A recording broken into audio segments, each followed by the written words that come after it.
নমস্কার বন্ধুরা, লক্ষ্মীর পঞ্চব্যঞ্জনে আপনাদের সবাইকে স্বাগত। আশা করি আপনারা সবাই ভালো আছেন। আজকের রেসিপি নিরামিষ পটল পসিন্দা।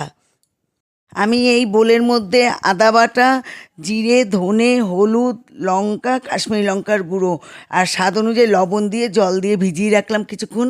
আর এখানে পটল লবণ মেখে রেখেছিলাম, ভালো করে ভেজে তুলে নিলাম।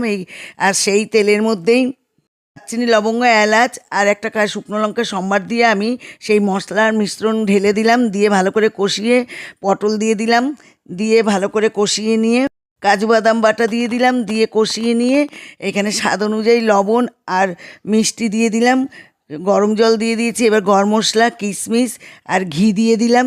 দিয়ে আমি রেসিপিটি নামিয়ে নিয়ে সার্ভ করে দিলাম। আশা করি রেসিপিটি ভালো লেগেছে। লাইক, কমেন্ট, শেয়ার করে দেবেন। আমার চ্যানেলে নতুন সদস্য হলে চ্যানেলটি অবশ্যই সাবস্ক্রাইব করে পাশে থাকবেন। ভালো থাকবেন।